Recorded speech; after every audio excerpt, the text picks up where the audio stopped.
Yeah, but that means I can't read my materials, but that's okay. Let's see. Work somehow. All right, it is 10, and I just wanted to, give us all a few more minutes.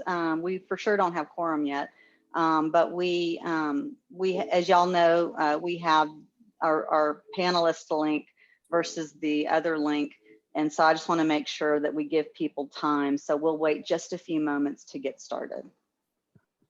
And I'm going to keep my eye on the attendee list as well to see if we've got board members on the other side. Counselor Sorg definitely needs to come over. Oh, John Rockwell, I need you to get on the other link as well. Can somebody reach out to Mr. Rockwell right away with his link, please? Mr. Rockwell, I sent you the link earlier this week as well as to your admin. She has your correct link to join the panelist group. Tracy, I've changed the setting. I'm going to ask if you can hear my computer. Can you hear anything now? Just you very quietly. That's Hey, because Carlos. my microphone was not taken down. Now you should hear me better. Technology, Mr. Secretary, technology. Yes, it is crazy. It's so helpful until it's not. I always say to err is human, to foul up completely takes a computer. There you go. I like that. You should put that on a bumper sticker. All righty. Let's see. Good morning, everyone. Back over here. Good morning, Bryn. Good to see you with your Hey, red, white, Bryn. and blue jacket on there. Good morning. Tracy, my bumper sticker is going to say "Save the Naugas."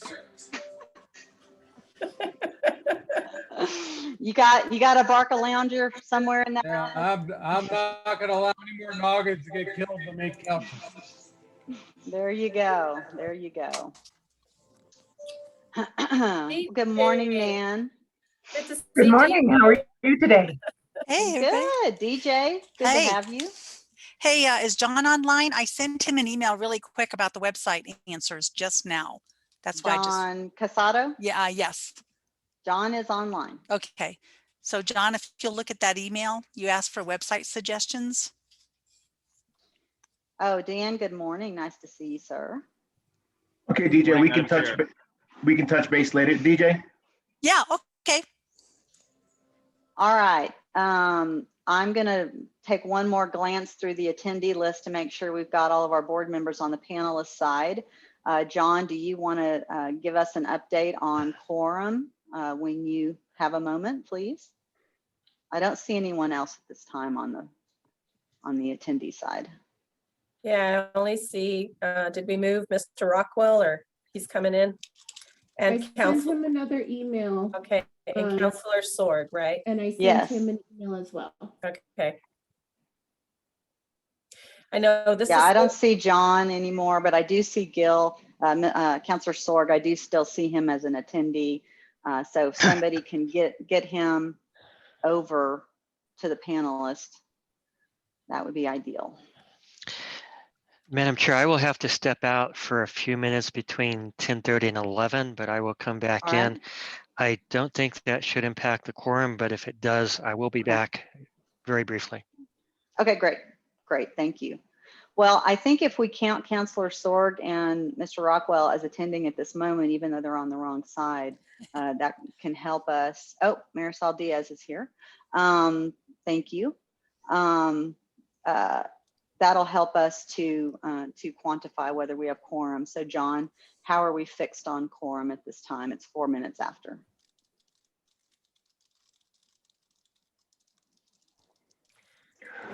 So right now and you are muted. There you go. Go ahead. We do have enough board members and we do have quorum at this time. Well, then let's get started. And then just continue. Oh, Carla, good morning. Good morning. Thank you for joining us. I did want to just say that we are going to continue to work to get John Rockwell over as a panelist, and we're going to work to get Gil Sorg over as a panelist. But before we get cranking, let me just start by saying good morning to all of you. Happy April. Holy smokes, it is April Fool's Day, Yes. and we will play no jokes in the context of this meeting. All tomfoolery will be done elsewhere.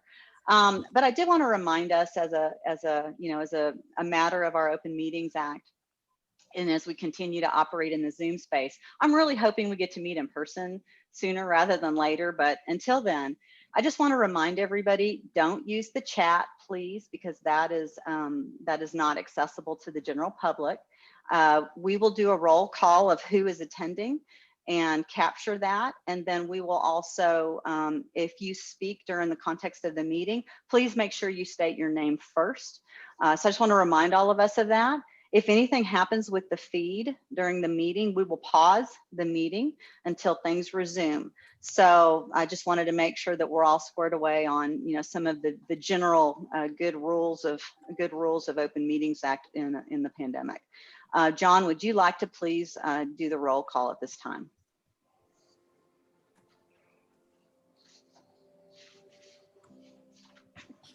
Veronica, can you please send Dale Decker his link? Sure. Alrighty. Miss Joanna Anaya, Here. Madam Chair, I have you. Johannes Camino. Bryn Davis. Please Davis, say it I out see. loud, Brent. I was talking to the muted microphone. Here, Oh. sir. Thank you. Dale Decker. Deborah Heckes. Here. Philip Ingram. Here. Deborah Moore. John Rockwell.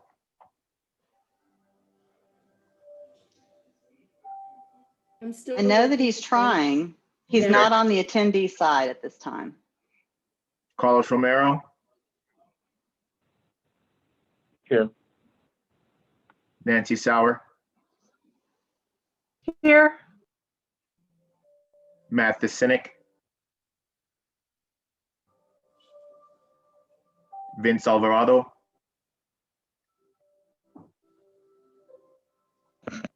Director Chisholm. There you go.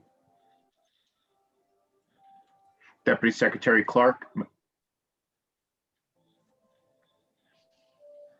Director Chisholm, I do have you, sir. Okay, good, thank you. Deputy Secretary John Clark. Bobby Ehrig.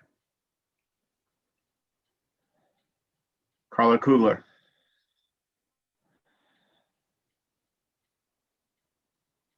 Carla's here. Dollar. Yeah, He's muted. I see you, Carla. Hey, she's got to talk if I had to. I'm sorry. I'm here. Renee Loudon. Representative Maestas. Deputy Secretary Montoya Cordova. Here. Deputy Secretary Madrano. Senator Padilla. Counselor Sorg's got a problem with this link, you guys, if you can reach out to him. Daniel Schlegel. Here. Mayor Snover.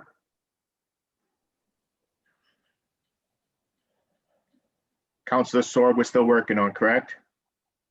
Yes, but he is on. Ezra Spitzer. Director Trapp. Here. Deputy Secretary Warneman.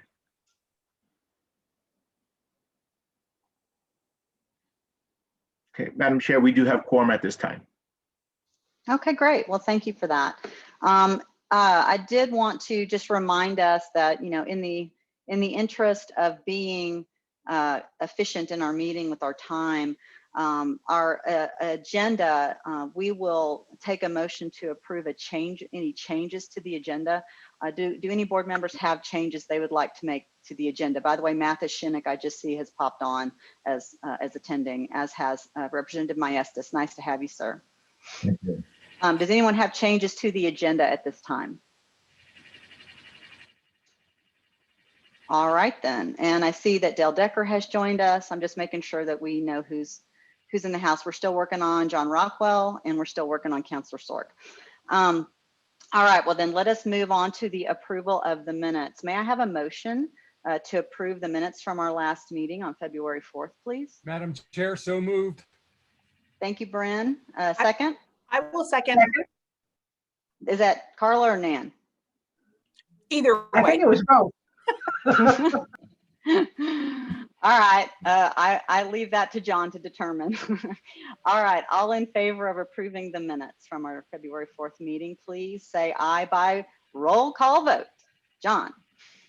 Joanna Anaya, We do have to hear you. Yes. Thank you, John. Madam Chair, Yes. Bryn Davis, Yes. Dale Decker, Yes. Deborah Heckus, Yes. Philip Ingram, Yes. John Rockwell,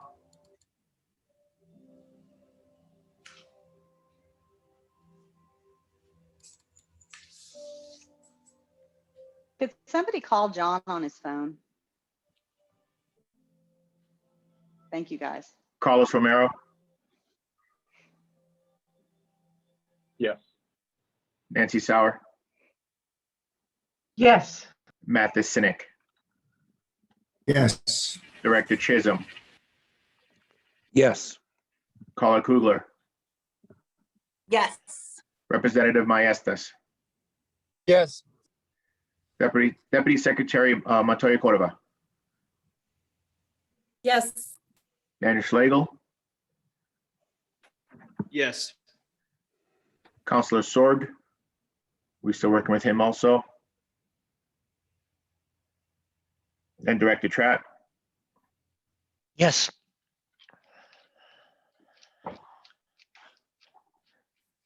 We have unanimous approval, Madam Chair. Okay, great. Thank you. Our next agenda item is the review and approval of proposed changes to our NMAC policies. Can I just have a motion to open the discussion about this agenda item? I make a motion. Deborah Heckus. Thanks, DJ. In a second. Bryn Davis, second. Okay, great. Yolanda's going to give us sort of the big picture on this change, and then we can have discussion as a board and then vote on the item. Yolanda?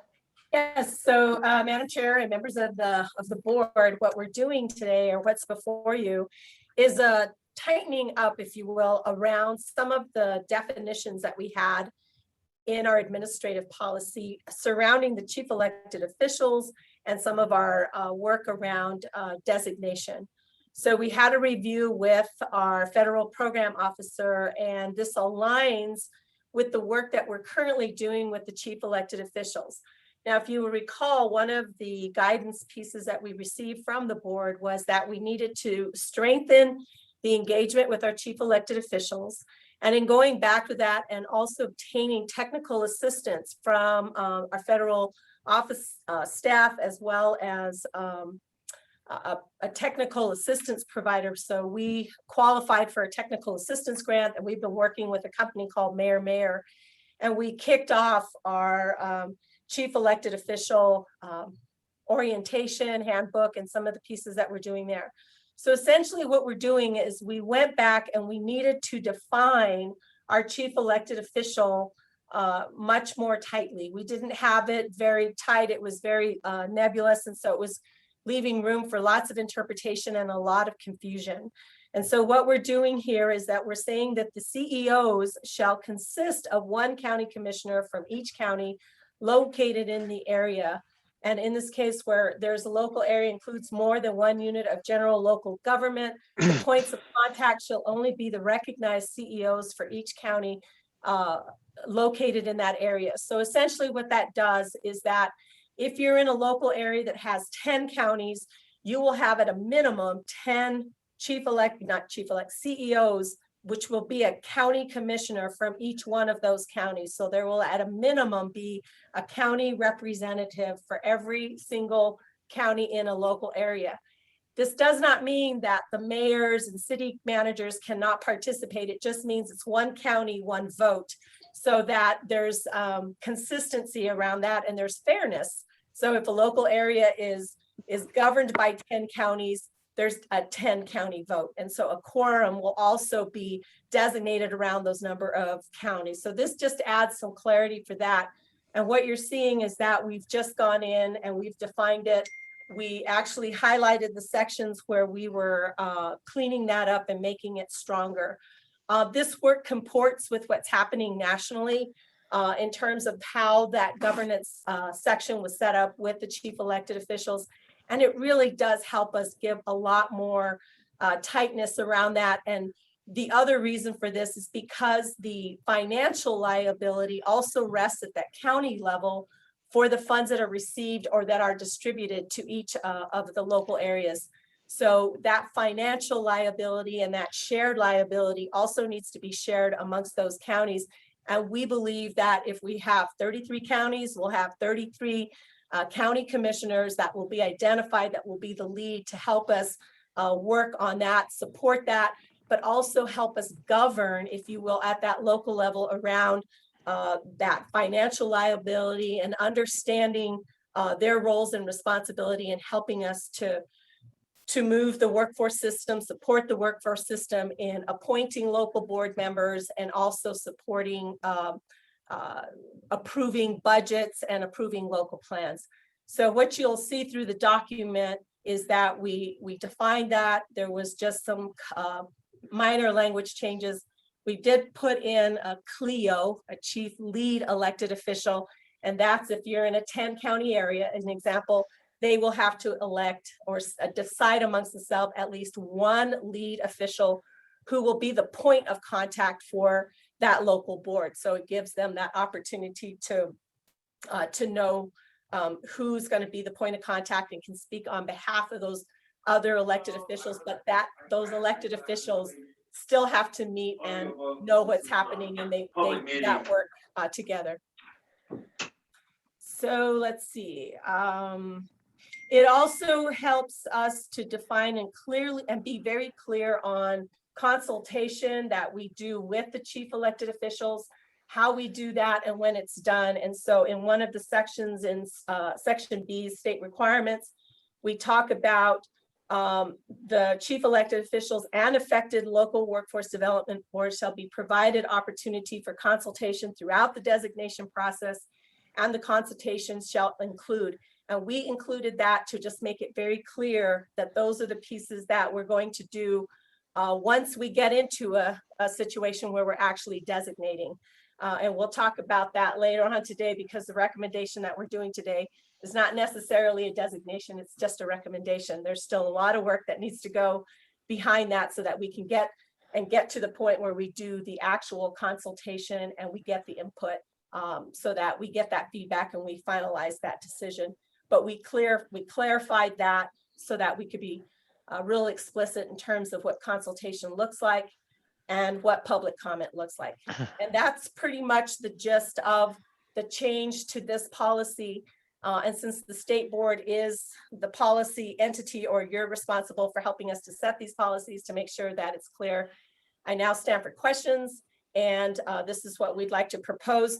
Once it's done here, it will go through a process with our legal department. We'll actually send it in, we'll put it out for public comment again, and it'll actually get ratified at that point. Any questions from the board? Madam Chair, this is Greg Trapp. Yes, sir. So just a point of clarification, is it the board that is promulgating this rule, or is it the Workforce Solutions Department?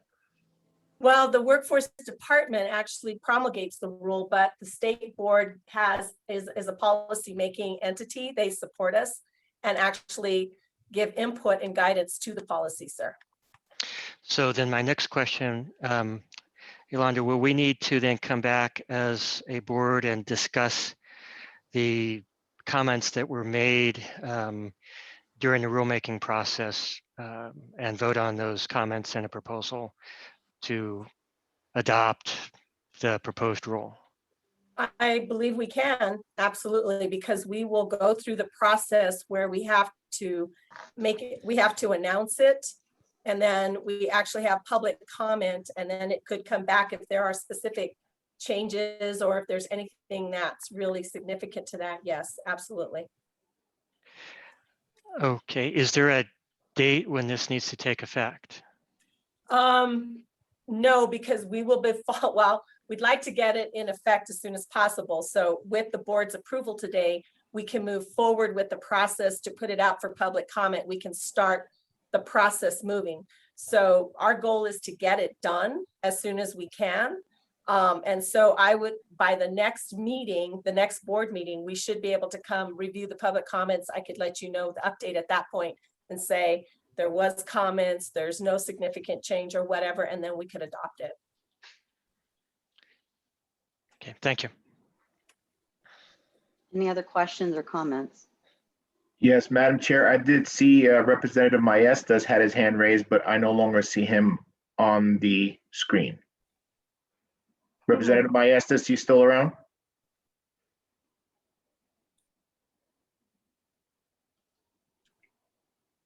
Right. I wonder if he Madam had to Chair, get off. maybe we can come back. Okay. Well, yeah, Mr. he's not Davis. even on. I wonder if he lost his connection. I just saw a message from Wait. him that says he thinks he's an attendee.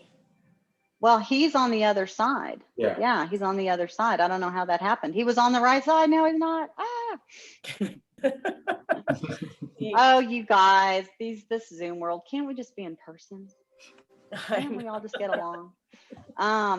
Okay, and then I'm scrolling through the list again, and I did want to make note that John Rockwell is still on the attendee side.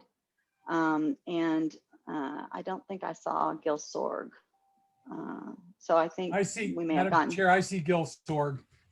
Is he on the panelist side now? Oh, yeah. And Antonio and Representative Maestas has also joined us. So yes. Okay. Well, and he's on the right side. Okay, yay. Representative Maestas, did you have a comment or a question? No, just getting your attention. Thank you. Okay.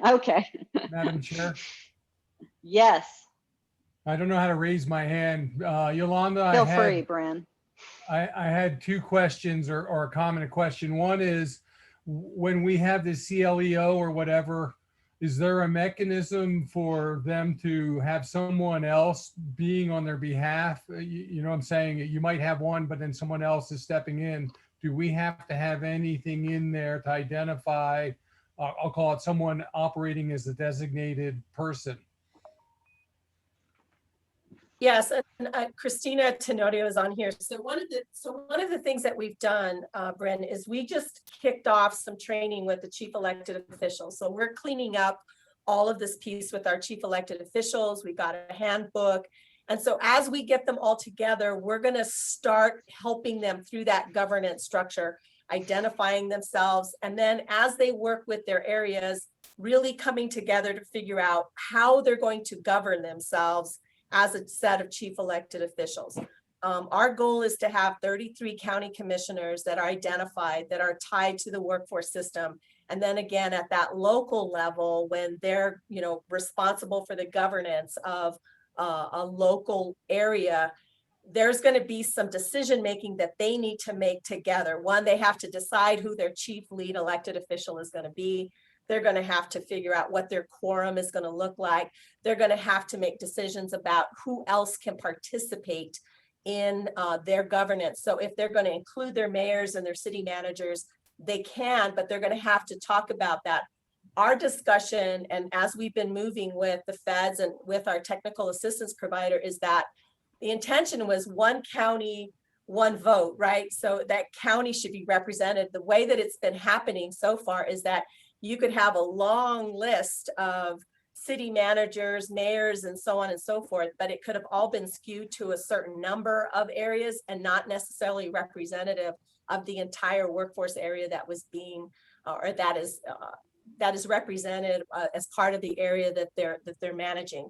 So we're working to solidify that and really help them guide their understanding of the workforce system and their actual role and responsibility in this. A huge piece that they hold is financial liability. And a lot of them didn't understand that. And so we're helping them to understand that that financial liability, if something should go wrong, goes back to the county level to figure out how to like repay money if something is misspent. That's kind of a big eye opener for them. And so they have to figure out how they're going to share that liability in a county or in an area that they're responsible for supporting. Okay, thank you. I understand that. That makes sense to me now. And then you almost actually answered my second question. That was, I don't know about other people, but I saw Gil Sorg perk up when you use the word financial liability. We always see this fiscal responsibility speech. Now we change it to financial liability. And I was wondering if that was an intentional rephrasing there, and clearly it is. So thank you. And Gil, you're always responsible. I know that. Thank you. Thanks, Bren. And you know, I will say I did attend one of the trainings yesterday with some of the county commissioners, and you know, they were unaware of many of these things, and yet our contracts have been with counties, and so I think it's incredibly important that that work is underway and that these trainings are going on. Secretary Trapp, you had a comment. Just thinking about the procedural process here. So the publication date for the New Mexico Register, the deadline, the next one is April 8th.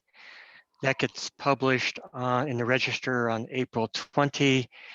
30-day comment gets us to May 20. We've got our workforce board meeting on June 3rd. So that's a tight time frame in order to do that, but that would be doable. But one other thought is, I know that the Attorney General's office is encouraging rulemaking entities to take a little more than the 30 days because of the pandemic, to make sure people have a ample opportunity to offer comment.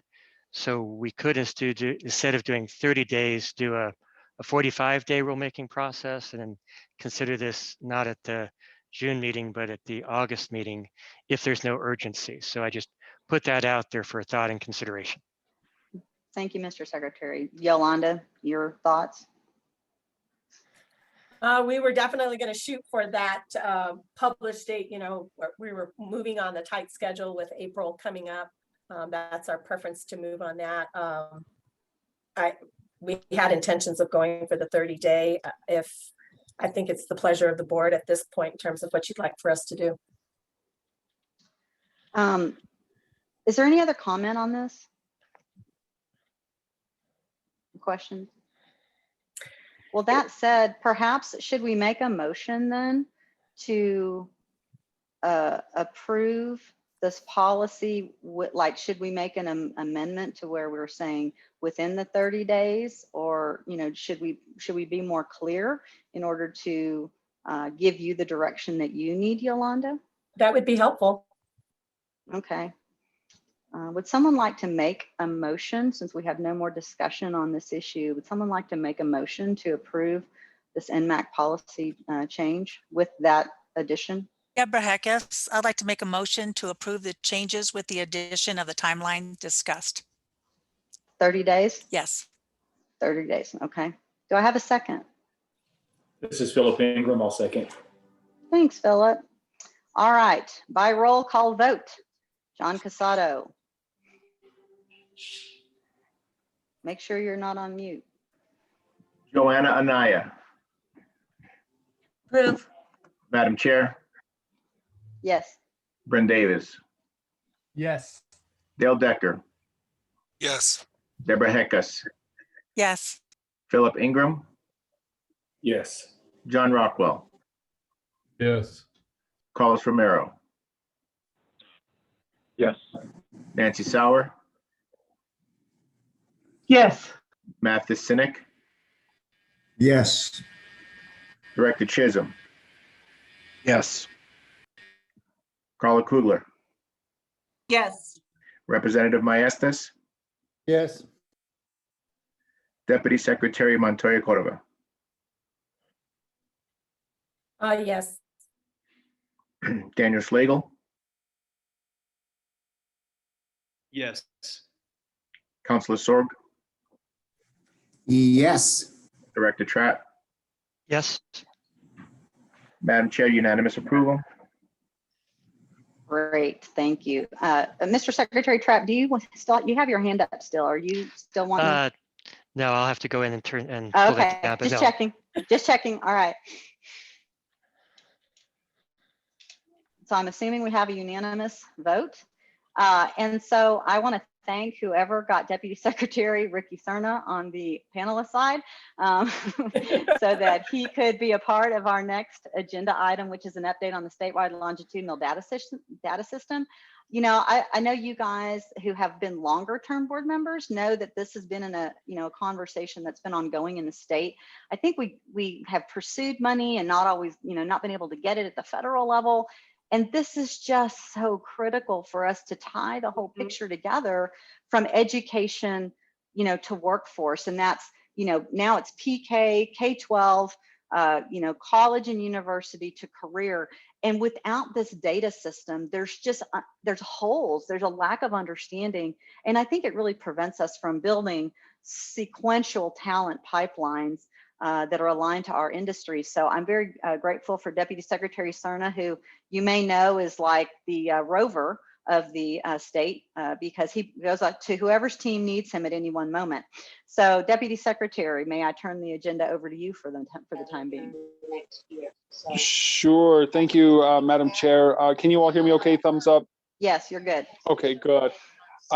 Thank you for that. And as you mentioned, right, we had a conversation about providing the board with an update. So if you can all, the host can work on also bringing in Rachel as a presenter. She's actually going to walk you through the project as a member of the statewide team. And while they get her on as a presenter, I'll go ahead and give you some context. But this project has been longstanding. The idea that the state of New Mexico can understand the long-term impact of education intervention on, of course, well-being, of course, on workforce outputs, wages earned. It'll really equip the state with understanding the effectiveness of programs from really from prenatal care in some instances all the way through post-secondary completion, or at least through career pathways. So there's been several attempts to get this project, I think to lean forward very much on this project, to get a lot of energy and momentum behind it. And I certainly started work with this back when I was over at HED about 7 or 8 years ago, while I was overseeing a longitudinal study funded by the U.S. Department of Education, otherwise the statewide Gear Up project. And now more than ever, the players, which include the Higher Education Department, Department of Workforce Solutions, Department of Information Technology, and others, have really, I think, given this project the kind of energy, momentum, and certainly funding that it needs to make it happen this go around. So I want to turn it over to Rachel. She's got just a handful of slides to bring everyone up to speed, and then we can answer any questions. Thank you, Deputy Cabinet Secretary Cerna, Madam Chair, and members of the board. Thank you for having me here. My name is Rachel Moskowitz. I am the Bureau Chief of Economic Research and Analysis at Department of Workforce Solutions, and I'm helping out with the New Mexico Longitudinal Data System, also known as NMLDS. Next slide.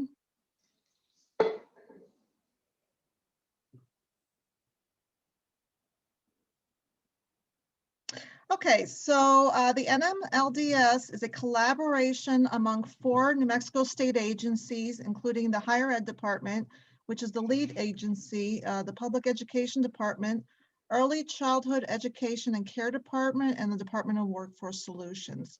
So the New Mexico Longitudinal Data System is a linked longitudinal database that holds education and workforce data in one area. And the purpose is to integrate education and workforce data to follow an individual through school and into and through their work life. And the purpose is to track successful outcomes in education, support a transition into the workforce, and help align education and the New Mexico economy. And the purpose is to help New Mexico close achievement gaps in education and in workforce. It's also used to evaluate the quality and the performance of these systems, as well as inform customers so they can make their best decisions. And we are one of the few states in the country that does not have a longitudinal data system. It's expected to be completed within 4 years. And right now we're working on refining the project scope and reviewing the technical approaches and defining the expected outcomes. And this LDS really got off the ground about, I believe it was September or October. Next slide. So this is a lot of IT mumbo and jumbo, but basically what you need to gather from this screen is that EC, ECD, PED, Higher Ed, and DWS is going to put all their data into one system, link it to each other, and then out spits a report.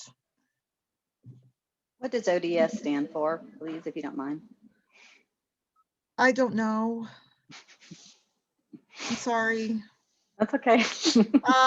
Let me hold on. Something important with data. It's an IT term. I know it. Okay. I want to. Yeah, it's basically what it's what's going on with this is that, so we'll use DWS since I'm familiar with it. So DWS has their data, and what's going to happen is it's going to go into this other interim place to get refined and do some quality analysis, pull out the things that are going to be used for the database.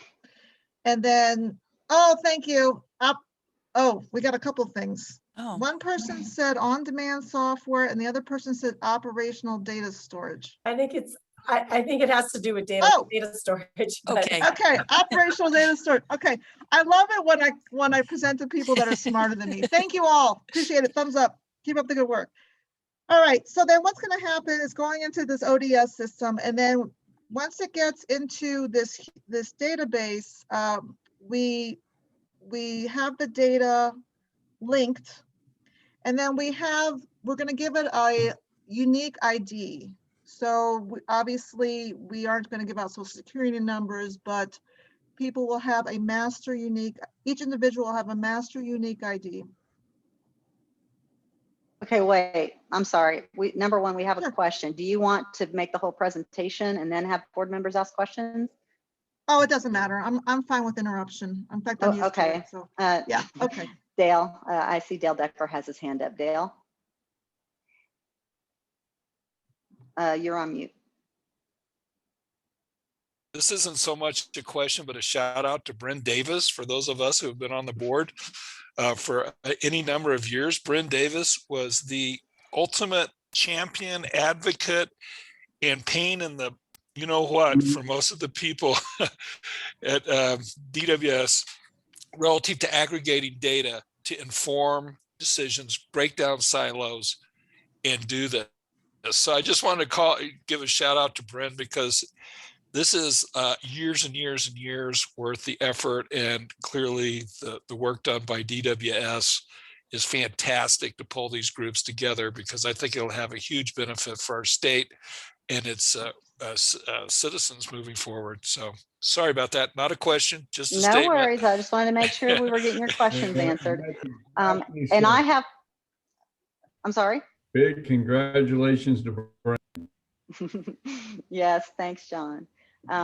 Okay, so continue, Rachel. Sorry, I just want to make Sure. sure we had any questions answered. Sure, thank you. I'm actually done with this slide, thanks. Can you go to the next one? All right, so the estimated total cost when completed is going to be about $3.5 million.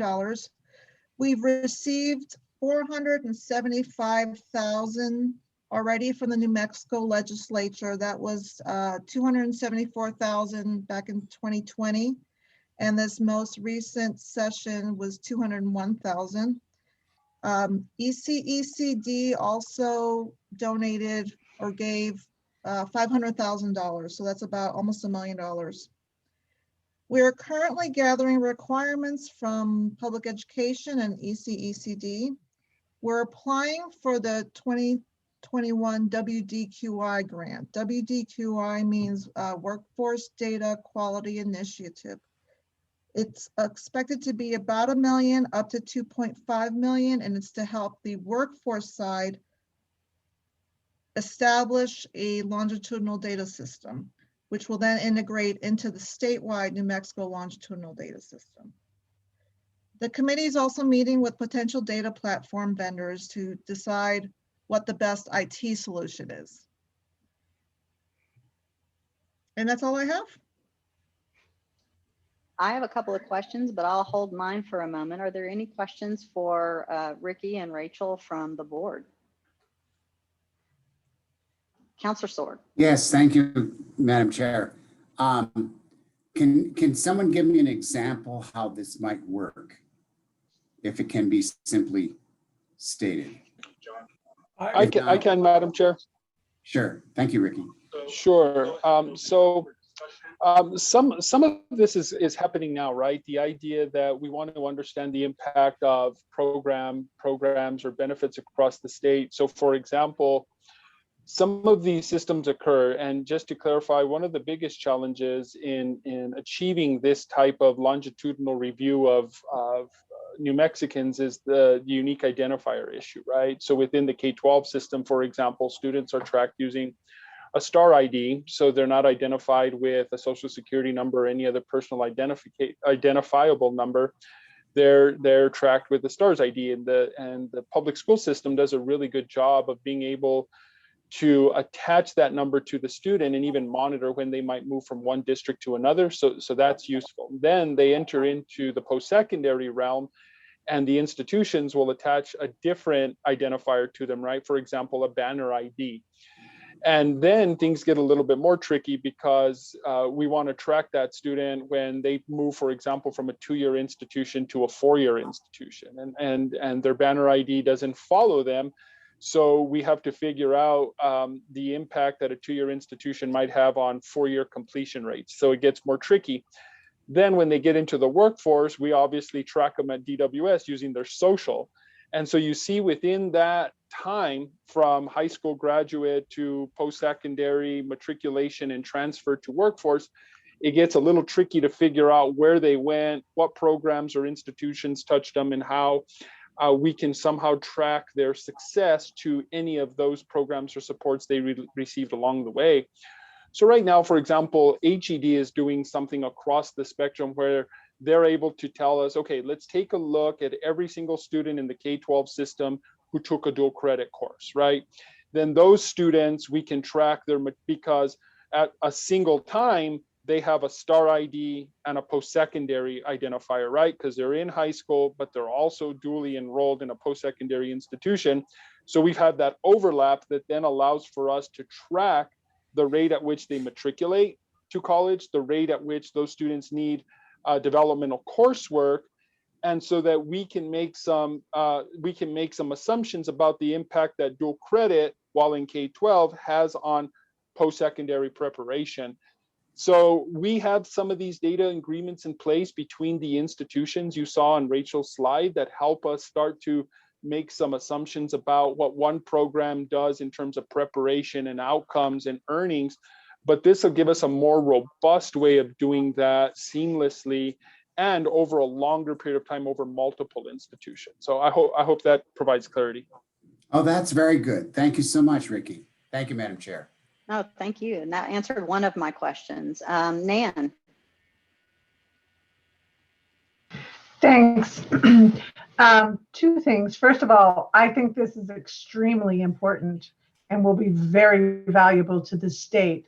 My second is actually a question, and that is, I wasn't quite sure, will all of the platforms that are currently being used, for example, by PED or other entities, will those need to be changed as a result of the, I'll say consolidation, or can we look at or focus on just the, I'll say transition to a main database or main system?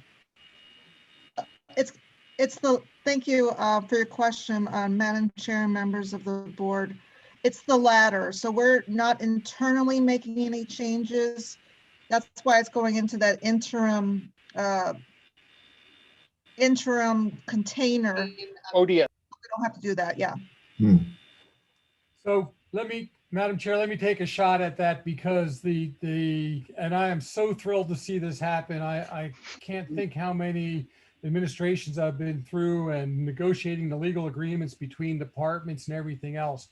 But the linchpin of all this thing, and I believe the new term, and we had it before, is the EPECED OCDS Master Unique ID. That is the linchpin to this. If every entity in the process knows what that ID is and associates it with a person, you can then go reach out. They may take some skills, but you can reach out into all those organizations and know how someone's doing and tie that back.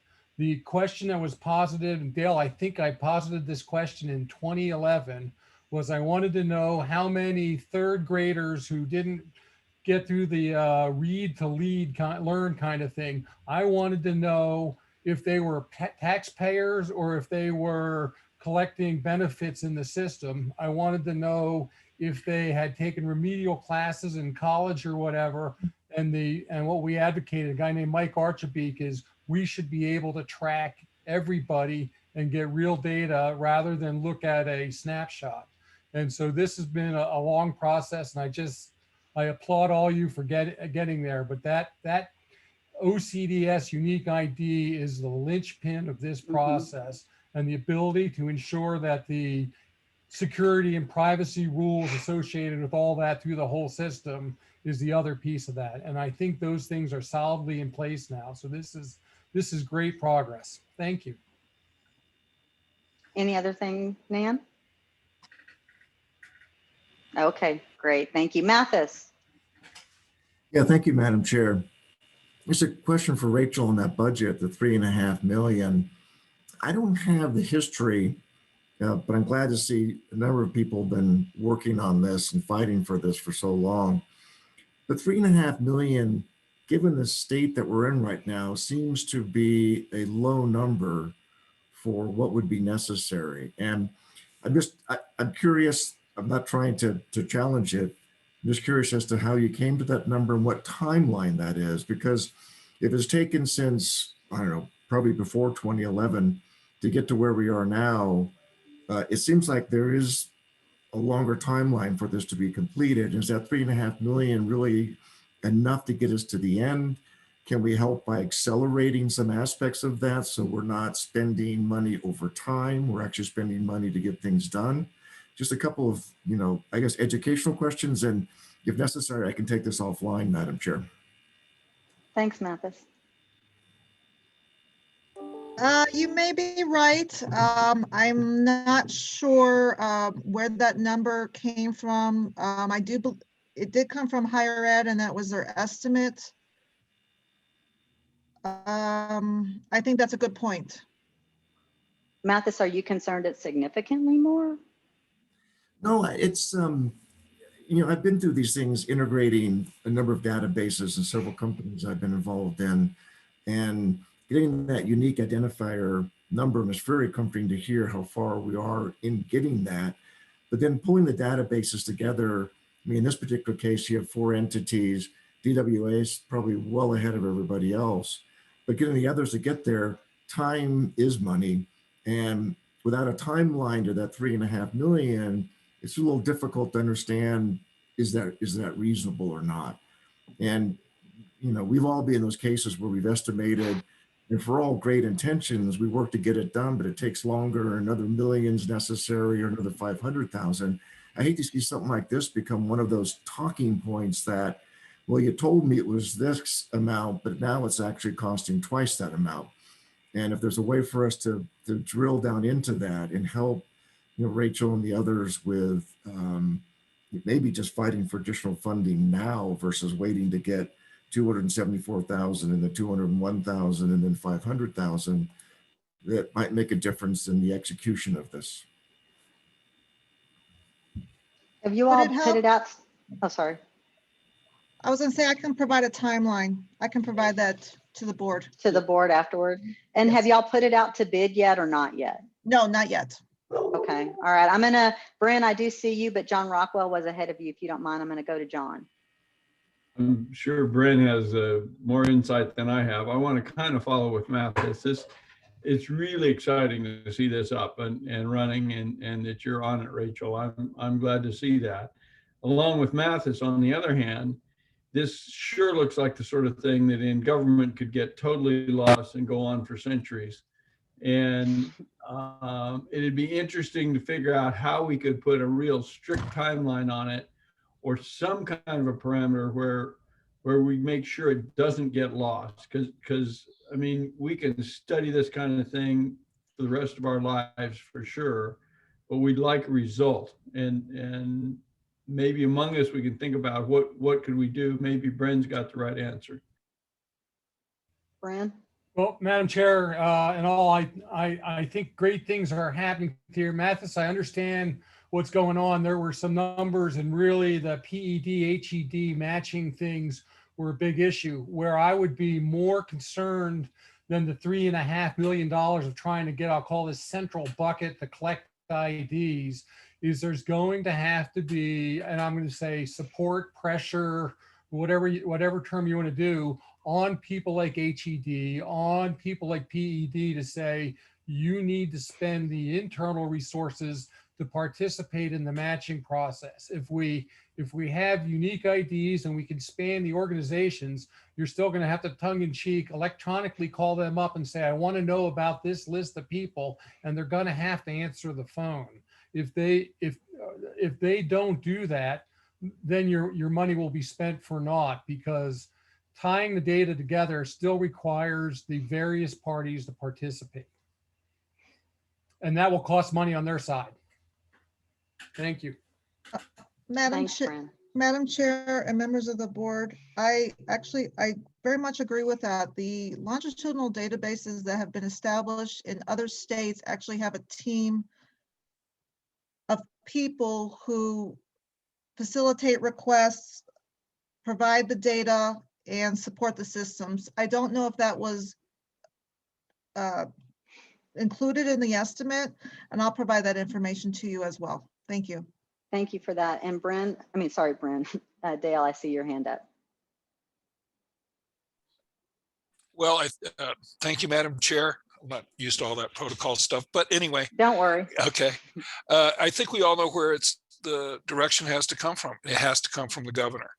The governor is going to have to see this as real progress, real benefit, real value to the taxpayers and the citizens of New Mexico. And the benefit could be so great to have these databases talking to each other relative to how we could more efficiently deploy resources, how we can more efficiently work together, and how we can break down the stovepipes of government that people can sometimes get stuck in. So I don't know if it's appropriate. I would leave this up to the secretary and Tracy, that once we either officially or formally recognize this effort in some way, that we send a communication to the governor and instructing her, giving her kind of the elevator speech as to why this is important for the state, and to encourage her to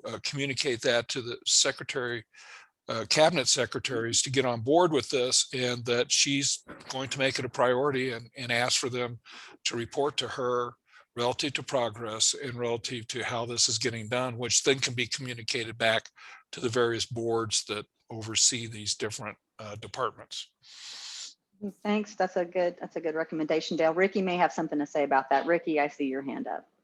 Thanks, Madam Chair. And no, I think that that was going to be my initial response to why perhaps it hasn't just been all about finding the right amount of money and putting it into the right bucket. It's really been where it's fit into the list of priorities over the last several years and administrations. But I think it's clear that the governor is very, very excited about this happening. I think we can see that over the last two legislative sessions, from the creation of the ECECD department to the idea of tapping into different funds within the state's resources, that we're going to need to have a mechanism and the infrastructure in place to really understand what the impact of early and pre-K educational interventions are doing for the workforce. And we all know that it's going to be several years before we can start making some real connections between the two. So the governor's office, while I was over at the higher education department, ensured that we had to ensure that we were going to put the IT resources, to the point made earlier, that this isn't just about the costs needed to bring on the contractors to develop the systems, but the internal costs within the agencies to be active participants within that isn't captured in the $3.5 million that Rachel put up there. But I think the point at where we're at, where all of the institutions have signed on to the charter for this project, is a hard copy commitment that they understand the resources, the time commitment, and what's going to be necessary to keep this moving forward. So that notwithstanding, of course, notes of support from this body to the various agencies, I think would again reaffirm how necessary the project is. That's a great suggestion, Ricky. Thank you for that. Man, I see your hand up. I was just going to comment, first of all, the communication with the governor's office, I think, will be critical. And one of the things I would say is, obviously there's going to be a technical requirements document that is developed for this. But it also seems that, with the charter that has just been mentioned, there also needs to be an overarching system of requirements. What are the anticipated efforts that are going to need to occur in each of the main elements, HED, PED, et cetera, and really capture that. It needs to be more than signing on to a charter and showing goodwill. I think people really need to understand what they are actually committing to, and have that as part of the overarching requirements document, because I think that way that eliminates the possibility of confusion for who is responsible for what and what actually is going to be the cost, timeline, et cetera, for the overall process. Thank you, Nan. Yolanda, I see your hand Yeah, up. and I just wanted to add that I know that part of the work of that committee is exactly that. It's exactly taking into account, like, what are those requirements, because the preparation for this grant is pretty technical. It requires a tremendous amount of description and identification of, like, capacity that we have to date, like what's in place and what are going to be those requirements. So I stepped into just one committee meeting. I'm hoping to be part of them going forward, but it just the IT speak that's going, throughout the whole process, it's definitely there. And you can tell that, they're spending a great deal amount of time to really hammer down, like, what those requirements, what the system requirements are, how it's going to, how it needs to operate, and what needs to be put in place to make that happen. I'm really impressed with the amount of collaboration, because I think what we didn't have before, and this is when Mr. Davis was working on all of this, is that we just didn't have that commitment from the agencies, across agencies. And, a testament, I think, to this particular administration is that requirement that there is collaboration. Agencies are working closely together on a number of issues. And this is just one of those requirements. And you can see that particular value of coordination and cross-agency integration coordination is definitely alive as they're thinking about this application process that they're going to put together for the grant. It's definitely a shared responsibility. Thank you, Yolanda. Mark Chisholm, did you have your hand raised? I did. I didn't see a button on my screen to raise my hand all electronically. So along with Bryn Davis, I've been working on attempts to do this for many, many years. Also, there were earlier task force. This time it feels like it's really going to work. I think it's incredibly helpful to have support from the Workforce Development Board. We've presented this to the higher ed associations. They're also really excited about it and supportive as well. And the whole process is being developed in a classic project management point of view with really good timelines and technical specifications and so forth. We hired a full-time project manager to work with all the different agencies and put together the planning. And You know, with additional allocations, I think there are more hires necessary. I think the money to develop it will be different. There clearly will need to be a long-term entity that continues to maintain the system, do reporting from it, support it, keep the data clean and so forth. So this needs to be not just it needs to have a long-term commitment. For some of these programs, you need to be doing this for multiple years to see the real benefit from it. But in the short run, I mean, I was at the department before, and 2016 was gone for a while, but when I was there, we were working with Workforce Solutions to do match of graduates from higher education and match to jobs. And we had up to 7 years of data at the time. We could look at salary growth over time, placement in the state, continued employment in the state after different kinds of college degrees and so forth. So we've been doing some of this matching. We've worked with PED in the past to try to match. That is the big challenge, is not having social security numbers, the PED data. We do get social security numbers for most of the higher ed students that are reported to us, in addition to the banner IDs that are assigned, but it's not universal. So the matching algorithms we come up with will help us to ensure that we get a more complete match of all the participants and so forth. But support from this group is really important to keep pressure on all of us who are doing the work to make sure we get the support. And the fact that we have executive support right now, that's the piece that I think has been missing in the past. And I think is why it's going to succeed this time. Well, thank you, Mark. With no one else's hand raised, the last thing I would just ask about this is, it seems like we want to make sure economic development is part of this as well. You know, if we're producing talent pipelines for specific industries, we want to be able to quantify that, and that helps our economic development community to market that, to attract new businesses here. So I don't know if that conversation was already had and you decided against it, but you know, I keep thinking workforce development and economic development are the same thing. And as as one of my colleagues down here would say, they're two sides of the same coin. So as you guys are putting this all together, it would be really good, I think, to connect to economic development.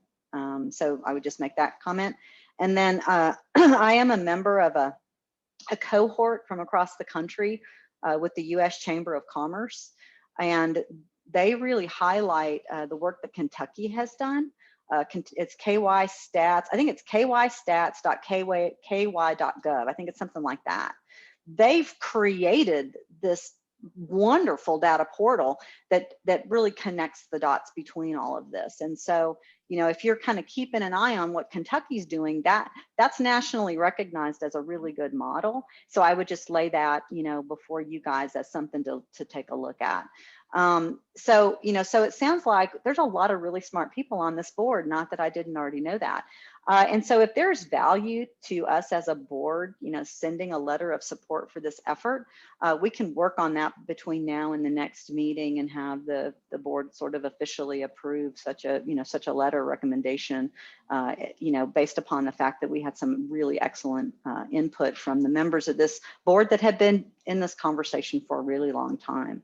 So, so thank you for that. You know, Ricky and Rachel, thank you for the presentation. And as you can see, everybody's really excited to have this. I think it's sad that we are one of the states that hasn't had it, but I think having it will definitely make us better. So thank you for that. All right, we go on to agenda item number 6, the Restructure Transformation Committee update. And there will be a voting item within this item. May I please have a motion to open the discussion on this agenda item, please? DJ Heckes, make a motion to open the discussion item, please. Thanks, DJ. Second. Thank you, Councilor Sorg. All right, I'm going to turn the floor over to Daniel Schlegel, who has been a really excellent chair, by the way, of this committee. I'll have some things to say after his presentation, but I just really want to thank the members of the board who have participated in this committee.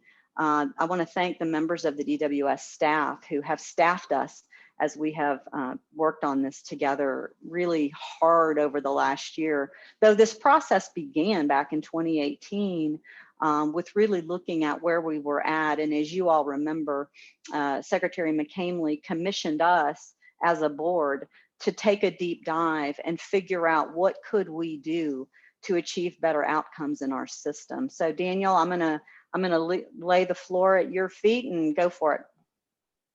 Thank you, Madam Chair, and good morning, board members. As our Madam Chair mentioned, and as you all well know, since 2018, the State Workforce Board has been researching and trying to find a way to generate better outcomes for the WIOA system in our state, which consistently ranks in the bottom third of the nation. For more than a year, we've led a subcommittee working specifically on this and have updated you on our progress along the way. At our last board meeting, we reported that our state's current $25 million of federal funding is serving about 4,500 program participants, just 4% of the total unemployed in our state right now due to the pandemic. We found in our research other states serving anywhere from 9,000 to even tens of thousands more with similar budgets to ours.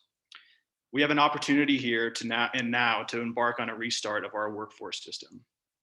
The question before you today is to consider adopting a report that you see on the screen now, making the case for transformation and redesign of the New Mexico workforce development system to send to the governor for review. Ultimately, the subcommittee recommends a two-board system, one serving the urban areas and one devoted to better serving the regional economies of the diverse rural areas of the state. Our intention is that these boards work together to support regional economies, industry sectors, education and training assets, and entrepreneurism to maximize opportunities statewide. Madam Chair, I'll go ahead and pass it back to you.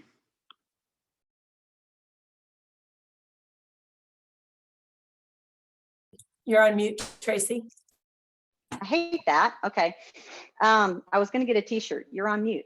We had sent this to the board prior to the meeting, and you all know we've been updating you as we've gone through the process, on where we were at. And last meeting we talked about, we've even looked at different, all these different scenarios. I do want to thank people from different boards across the state who have, wanted to contribute to that thinking. And, basically what we're doing today is discussing a recommendation from the state board to send this document to the governor for her consideration.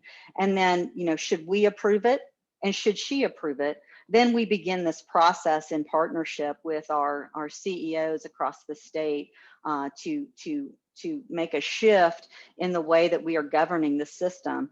I will say that, we have called numerous CEOs in the state as a board, and just to inform them about, what we were doing, why we were making this recommendation. And I think it's really been very edifying to hear from them that, yes, we need to do something different because what we're doing isn't working. And so I really want to applaud the CEOs who wanted to embark on this journey with us. Daniel, you had your hand up. Yeah, thank you, Madam Chair. I forgot to mention, and just to piggyback on what you had mentioned, and just to be very clear that adopting this report and recommendation would really not be an end in any means, but really a beginning. We would be kicking off over a year process to make sure we get this right, including ongoing outreach to our chief elected officials, which has already begun, collaboration with the current local boards and their partners, and ongoing consultation with the Department of Labor. So we're really targeting, an uninterrupted transition of service, really looking at July 2022 as our projected out timeline at this time. Yes, it is a process. So I want to open the floor for the board based on what you saw. Do you have comments or questions that you would like to address to Daniel or to members of the committee?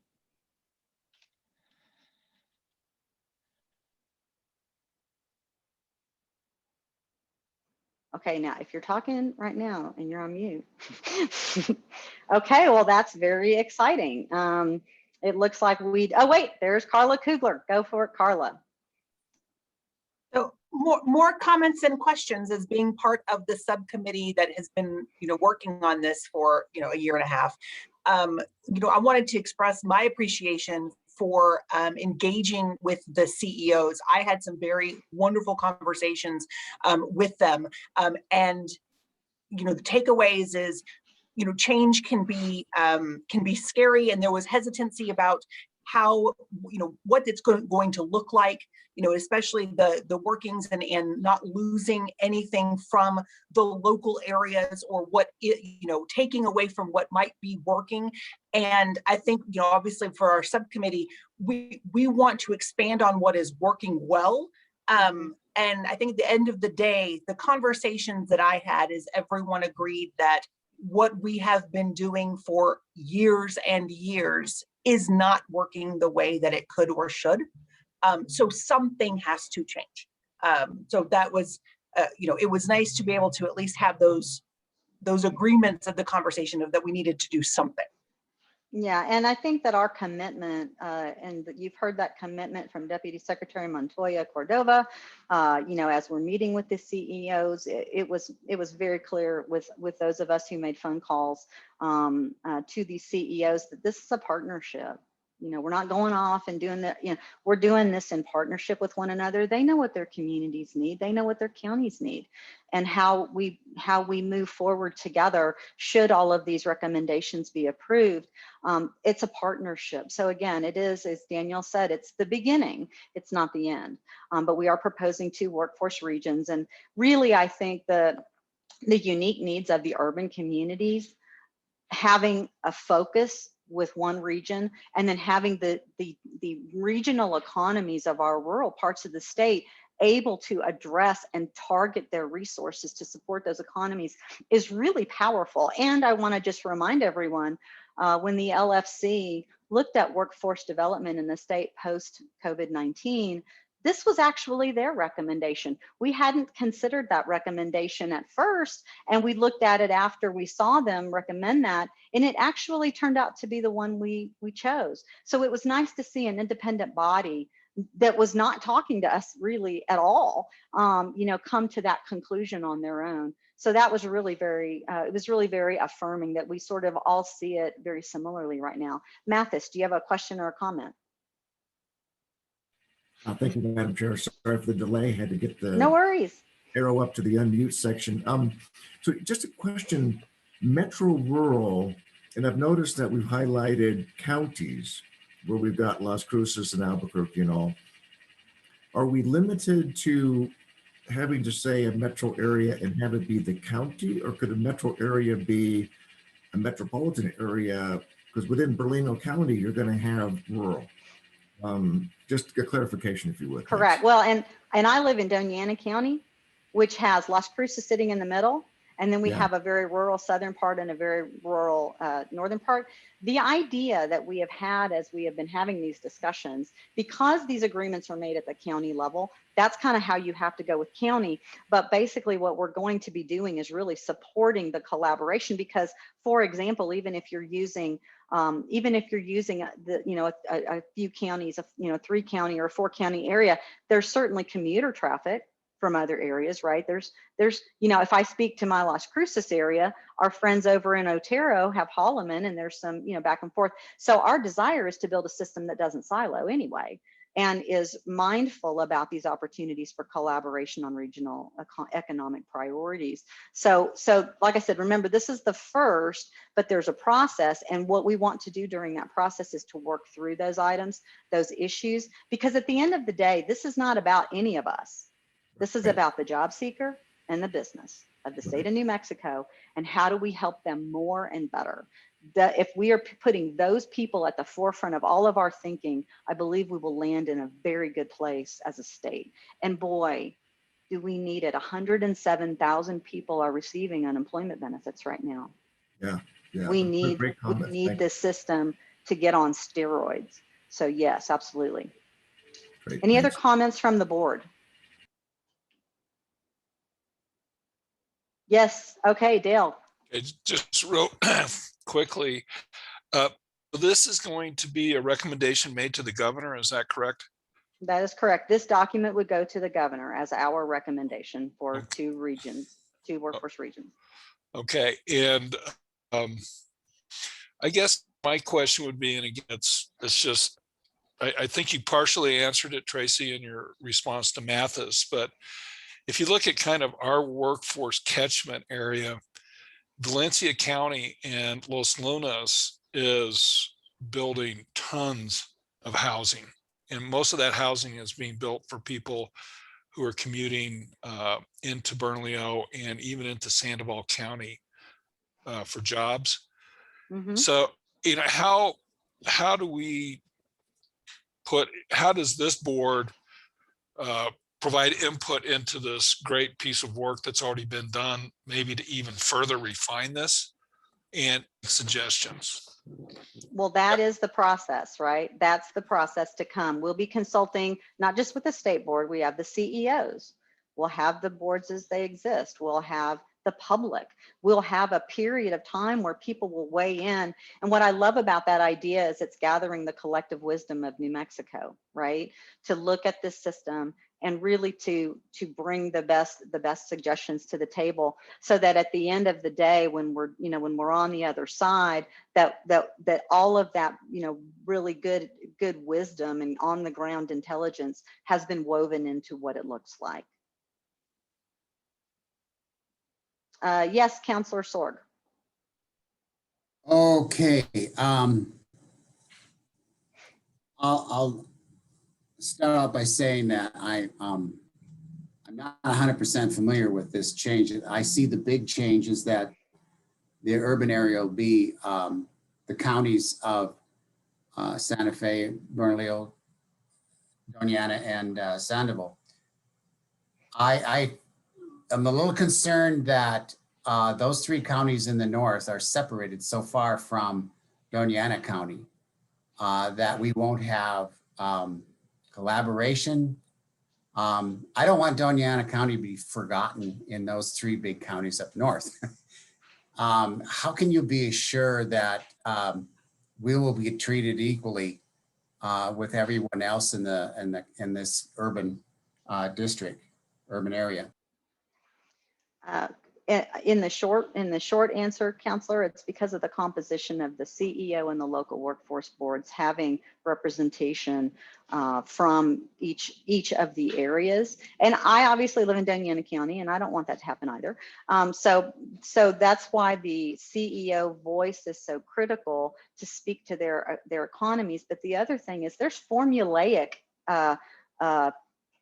allocations based upon geographies, populations, needs, so that it's not that, all the money's going to go to Albuquerque, because you must formulaically determine how much of that funding should be spent in Doña Ana County. And I understand also, I think that we as a state, we also go, oh, everything happens in Albuquerque and everybody gets left out. And that's kind of like a thing that we all sense or say or whatever, those of us not in Albuquerque. But I do think that from the standpoint of what are the unique workforce needs of Las Cruces and Doña Ana County, they're very different from what, let's say, Catron County needs, from say, what Roosevelt County needs. And so by taking more concentrated urban counties and meeting their needs, but then really being able to specifically devote ourselves as a second rural regional economy board to those unique needs of those various economies where Farmington and Carlsbad and Curry County and those that their economies, their needs can be met. I'm reaching out to board members in other parts of the state that aren't, potential board members in other parts of the state who weren't represented on this board, like Philip, who's come from Carlsbad. We've got some people that we're trying to reach from other parts of the state to bring their voice into the state board. Well, it's the same thing with this rural board. There will be every county represented on each of the two proposed workforce regions that would allow that voice and those priorities to be made. So I'm not that worried about it, sir, but I understand why you would be worried about it. Okay. Well, I have two follow-ups. So do I understand this then, that the funding or attention will be proportioned by population in those four counties of the urban? Is that it's formulaic. Yeah. Okay. That's how it's organized. And if I may, Madam Chair. Absolutely, Yolanda, hit it. If in the report, Councillor Sorg, you'll note that there was like a breakdown of some potential budgeting, what it would look like.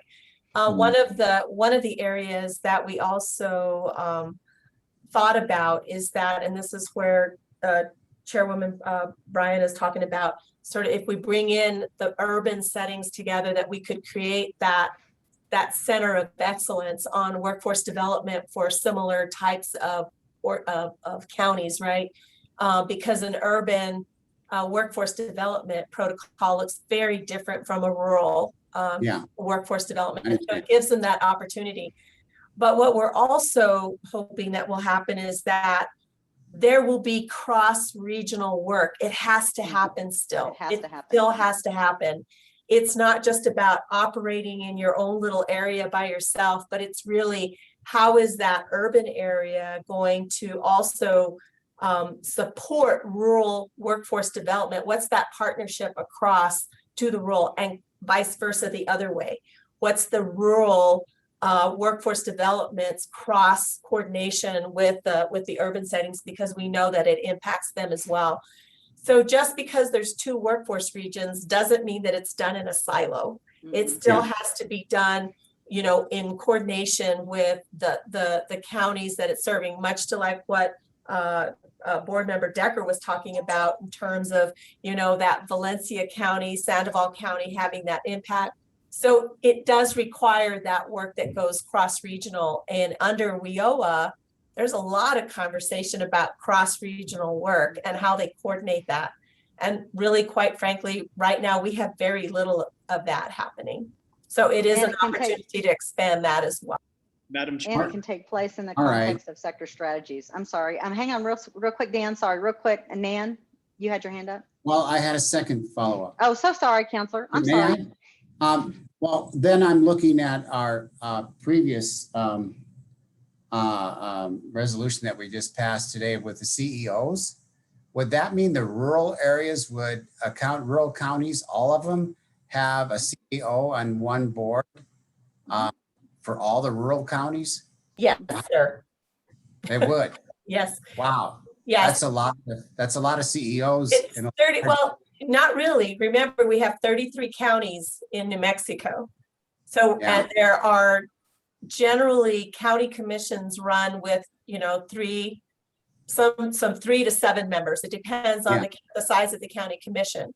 So what we're asking, and we're working with the county association to do this, is that every county will designate one county commissioner who will be assigned to workforce. So that's 33 commissioners. That's really not a lot. And so, it's not all of them. It's like one lead from each of the counties. Okay, thank you. And the mayors who have participated in the past are welcome to serve on those boards as well, because they obviously care about that. Let me real quick go to Nan, then Dan, then Representative Maestas. Thank you, Madam Chair. I just wanted to comment, first of all, on how much work has gone into this. I know the committee worked very hard on it, and I really appreciate that effort. It's very important. One of the things I just wanted to comment on was that in terms of the comparators that the team looked at, there's some really good comparators in this set of information that people looked at. And those entities have faced some of the challenges we're talking about here. Turns out I happen to have lived in several of the comparator states, and they do face, if you will, geographic separations of large metropolitan centers. They do face a wide diversity of activities within their rural counties. So I do believe that the team has done well to identify good comparators, and we can use those as resources to help inform us on approaches that are going to be successful for us.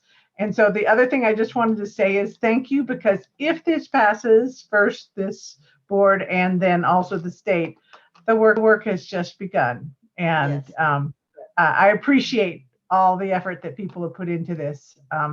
I think it is challenging to make changes like this, but I think it's going to be really important for our state going forward. And so thank you. Thank you, Nan. Dan, I'm so sorry. I didn't mean to cut you off before. No, I'm sorry, Madam Chair, for interrupting. I just wanted to add into the discussion from Councilor Sorg. I think, and you alluded to it, Madam Chair, is that one of the real opportunities we have here is to really double down on the sector strategies. Exactly. And that gets us away a little bit from, just focusing on geographic areas, I think, in a positive light. I mean, we have, energy production down in the Southeast as well as the Northwest. And if we're looking at, some kind of support for those, we don't want them operating in silos just because they're geographically disconnected. So I think this work that we would be doing over the course of the next year would behoove us to really focus on that sector strategy work. I think that would be super beneficial for us. And I do think the sector strategies are the bridge between, between regions as well. It makes sense to invest in sector strategies that are, that cross those boundaries. Yes, Representative Maestas, lovely to see you, and congrats on your extra inning session. You seem like you've survived. Thank you. Thank you very much. No, still a little groggy, but great to see everyone. I just have a question similar to the question on Doñana under the proposed rural urban areas, dealing with the urban board. So my numbers may be a little fuzzy, but you have, say, Farmington is 42,000 folks. Roswell's close to 50, Alamogordo, Carlsbad, Hobbs, 35,000 or so. Then you have towns like Vegas that are 12,000, Gallup's about 8 or 10, Española's 8. How do you see those larger those larger rural towns dominating some of the smaller towns, or do you think it could be cohesive statewide being lumped into this rural board? Well, we definitely didn't. The reason that we went this approach is because we don't want that to happen. Specifically, we don't want that to happen. There may be, assets allocated in some of the, population centers, but the investments can be made differently in a Las Vegas, right, than you would make it in a Farmington. And how that money gets spent and how those services are used. The other thing, this system is intended to support entrepreneurship. I don't know if that's happening anywhere. Why wouldn't we be investing in entrepreneurship in rural communities, especially as we're rebuilding our economy? So our desire is absolutely not to have, what you're talking about, but rather to leverage these dollars in a far more effective way. So, for example, maybe that rural community does have an industry sector in manufacturing, where, like for example, in Curry County, where they have a large cheese plant, right? Well, that's manufacturing, but there's also manufacturing going on in other parts of the state. How do we leverage these dollars to support manufacturing wherever it's happening in the state as a sector strategy, which is, one of the key requirements of the WIOA legislation. But no, our desire is absolutely for actually a more continuity in the services that are available to the people of the state of New Mexico, regardless of where they live. No, thank you for that, Madam Chair, members. No, absolutely. I get the goal, no question about it. And I agree that change needs to be made. I just like us to just keep an eye on that dynamic, make sure that Doñana is not aced out by the Albuquerque Rio Rancho metro area, and make sure some of these 8,000, 5,000 populated towns are not aced out in terms of the board structure and resources allocated by areas that are 500 miles from where they are. So I just wanted to make that point, but I hear what you're saying. Thank you. Sure. Thank you, Representative. And it is interesting, I will tell you, we did a lot of research calling other states, and actually Utah is a one board state, which was kind of weird, and we're not allowed to do that. That they kind of had that grandfathered in. But Utah is just exactly like us, where they have their version of the I-25 corridor, where their main population center is, and then they've got all this rural. But what they were able to do when their unemployment rates was, they were really low, because when we started making these calls, it was prior to the pandemic, but they were not spending money in the cities where the unemployment rate was low. They were spending money in the rural communities where the help was needed. That's the desire, right? That's the desire, is to put money where it's needed. And how we do that, as we said, it's a process. And so this recommendation, should the board approve it and should the governor approve it, is the beginning of a process to make sure that everything that our chief elected officials, that our local board members who've been in this conversation for a long time, that the public, all weigh in on how do we build a workforce system that can do more. And again, I go back to our original goals: effective, efficient, and innovative, to make sure that, you know, what we're doing with our workforce dollars has the possibility of transitioning people into much more vibrant economic conditions than they have right now. That's the goal. Economic development and workforce development, it's the same thing. More people making more money, that's economic development. Absolutely. No, thank you, Madam Chair. Thank you, Sure. Ms. Brian. I agree, and I'm going to support it. Thank you, sir. Just not to belabor the point, but Utah is a much more homogeneous state than we are. It's much more cohesive Correct. demographically. We have distinct differences amongst our various wonderful counties, and we just got to be cognizant of the fact that they have to work together despite their differences economically, demographically, politically. So we Correct. just got to keep an eye on that. Thank you. Correct. Thank you, Representative. Any more comments or questions? And I want to be mindful that it is 11:30 right now, and I know that we're supposed to end here pretty quick. If I have no more comments, Dale Decker. Thank you, Madam Chair. I really like the idea of Albuquerque and Las Cruces, those counties getting together as far as workforce development. I think we've all perceived in our state that sometimes there's this Mason-Dixon line between the North and the South. And the more that we're working together, both on economic development and workforce development issues, since those are such, I think in the next normal, they're going to be the employment centers that will hopefully help us diversify our economy and give us more job opportunities. That this is the way to go. And so I appreciate the work that everybody's put into this, and hopefully we can see it through to completion. Thank you. Thank you, Dale.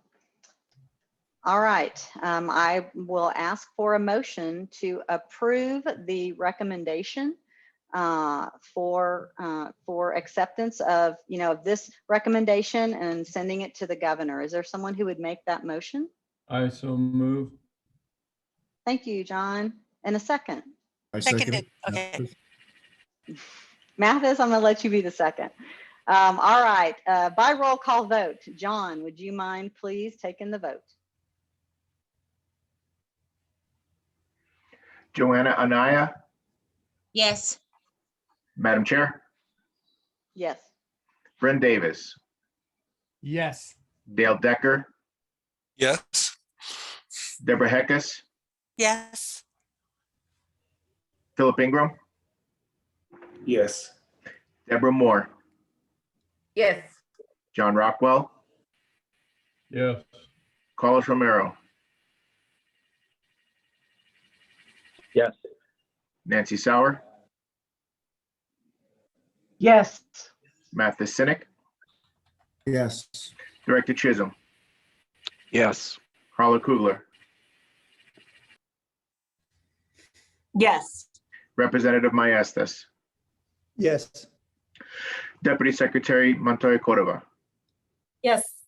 Daniel Schlegel, Yes. Councilor Sorg,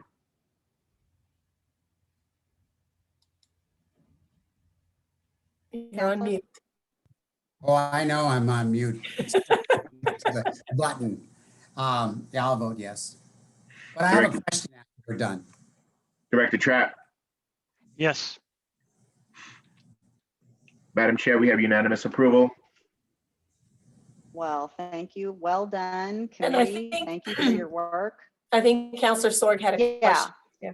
Yeah. I'm going to call on him. I wanted to just first, before I go to Counselor Sork, I just wanted to say many thanks to the department who provided us every piece of data we asked for, because we did. We asked for a lot. And by the way, they're kind of trying to help about 107,000 people who are unemployed right now.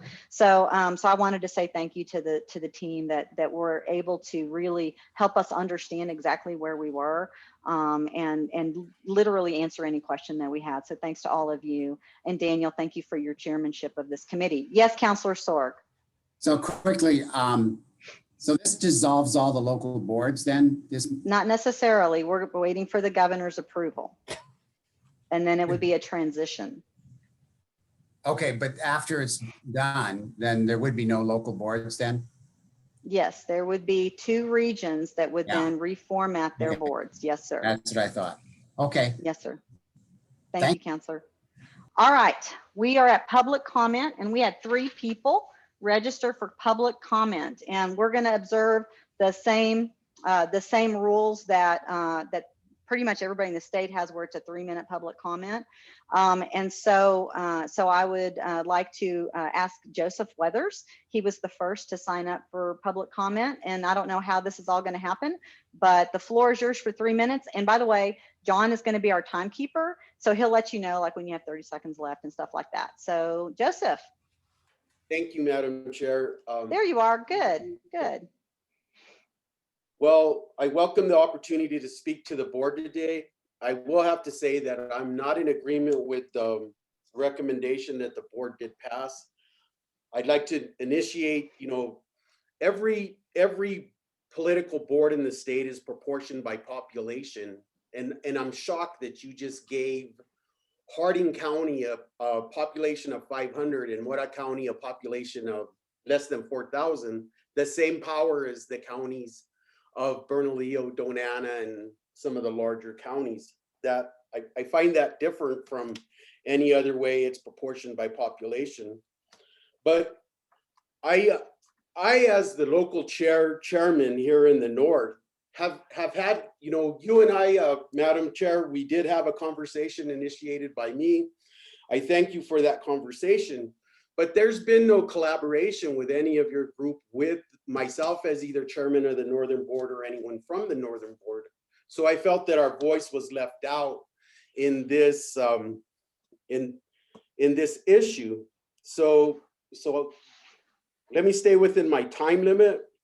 I believe that the proposed urban rural area takes away local flexibility, the local employment and the local needs. There's 33 counties and there's going to be 2 boards, one with 4 counties, one with 29 counties. That's going to be hard to bring into service for the rural counties. I represent Mora County, a rural county. I know the difficulties that our county faces. We don't have the broadband capabilities.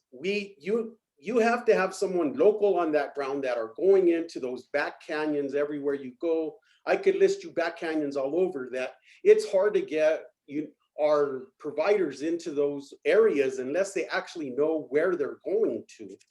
So if you bring this into, when you look at, the population by cities, there's in the 4 counties that you're going to proportion off, there's more than half the state's going to be served by 1 board in population, while the other, more than half, while the other, when there's 369, townships and communities that are in the state of New Mexico. So you're asking 1 rural board to basically go out into more than 350 communities and be able to perform a better service than what the existing service is doing now. My board, we were torn down. We can look at the numbers from the past all day long, and I'll be in agreement with you. Throughout the state, there's blame that can be proportioned everywhere as to why it hasn't worked in the past. But we took my board, the Northern Board, and we were at one point, it was just myself and our operations manager, Barney Trujillo. We tore it down, we built it back up. And if you look at the way that we're servicing our 10 northern counties now, it's outstanding in comparison to the years that you guys are looking at on your report. If you go to your report. I'm so sorry, I am so sorry, Chairman Weathers. I'm so sorry that 3 minutes is up, and I don't mean to cut you off. I had the great privilege of speaking with him and really, having this desire to partner. And I want to make sure that we're really, really clear. This is a partnership moving forward. And yes, nobody really enjoys change particularly, but our desire is to build a unified system and make sure that we are all on the same page, and then make sure that we are all understanding clearly and investing clearly in meeting the needs of the diverse communities of our state. Because you're right, there's nothing that is the same pretty much anywhere. So I do thank you for your comments. I wanted to give the next public comment to Ryan Trosper. Hello, sir. It's good to hear from you. Good morning. Can everyone hear me? Yes, sir. First of all, thank you for the time today, Madam Chair, and I hope to see you again in Ruidoso sometime. I know I would enjoy that. you were on our campus and we got to chat and meet, and so to other members. My name's Ryan Trosper. I'm the new president. Well, I'm 8 months into the role at ENMU Ruidoso, and I appreciate the time today, and also wanted to mention a few things this morning to you all. First of all, thank you for your commitment to commend improvement. I know that's the goal that we all have in workforce or in higher education. And as you said, Madam Chair, how to help them more and better. And so that's really what I think we do from an institutional standpoint and as far as workforce standpoint, as you got to hear today from the new hope for data throughout the state, and we're committed to that too as institutions. So thank you for that. One thing I would mention is ENMU Ruidoso is unique in that we've been the service provider for the Eastern Area Board for adult and dislocated worker grants for over 16 years. And we're hoping that as we move forward, we can continue to be in the collaboration, because we think we are doing some things that are innovative here. Currently, you mentioned entrepreneurship. During the pandemic, we've started an entrepreneurship program with 25 participants in the youth grant, which is very unique and we're very proud of.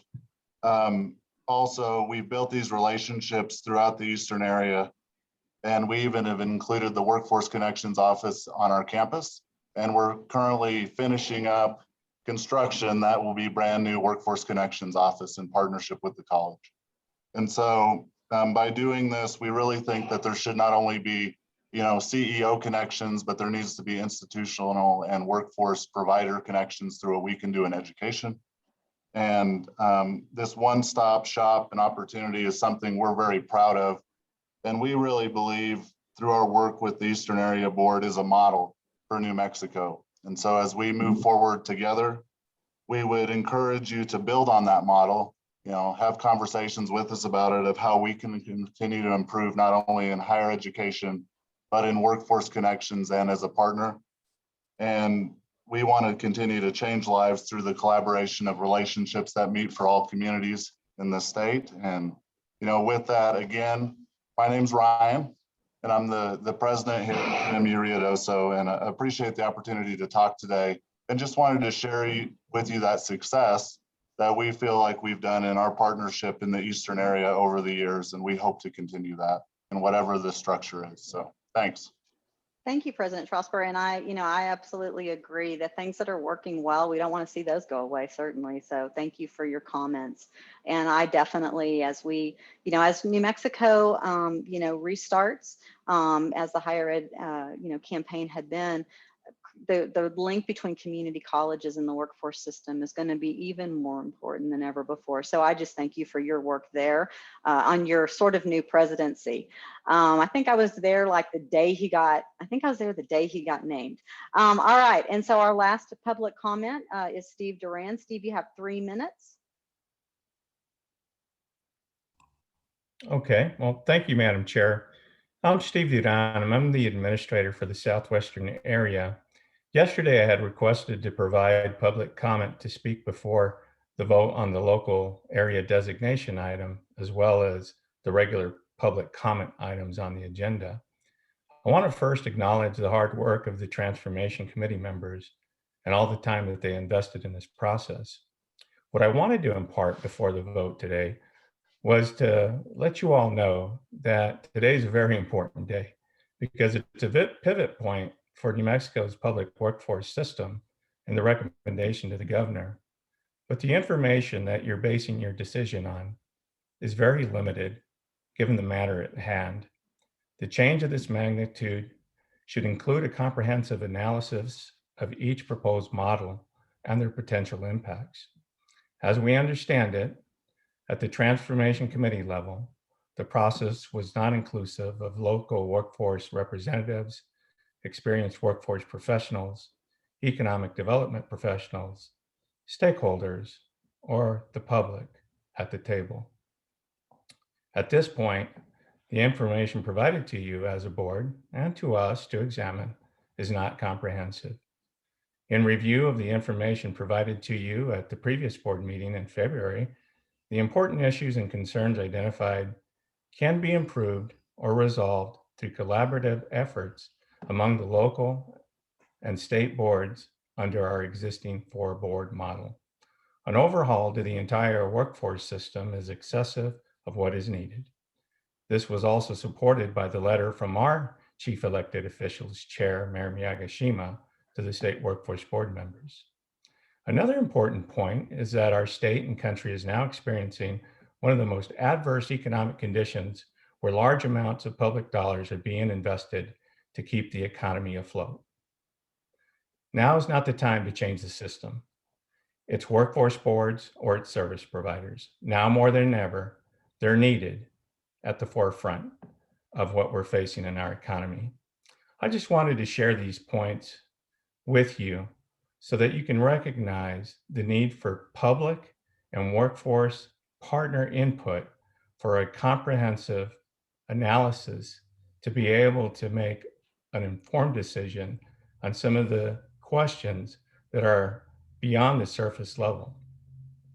And I also want you to know that for us at the local workforce board level and in the Southwestern area, the information that we previously provided pretty much surmises our position. And we wanted to share that with you and impart that with you today before the vote. Thank you, Madam Chair. Thank you, Steve. Yes, and that's definitely a partnership moving forward with, making sure that we're deeply engaging everyone who's, been in the system, leading with our CEOs, and really making sure that we are moving forward together. So thank you for the public comment. At this time, that is the end of the meeting.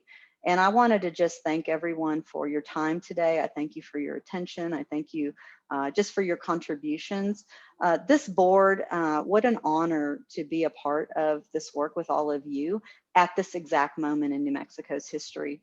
And I just really wanted to say it is my privilege to be with, you as we are sorting through difficult discussions. And thank you for your courage. Thank you for your commitment. And I just wanted to thank everyone who is in the workforce system, who's talking to people on the phone right now, hopefully meeting with them in person soon. And I just want to thank you for the great work that you all do to help people who really are needing the help right now. So thanks to all of you. And with that, I will adjourn the meeting. Everybody get vaccinated. Thank you, Counselor.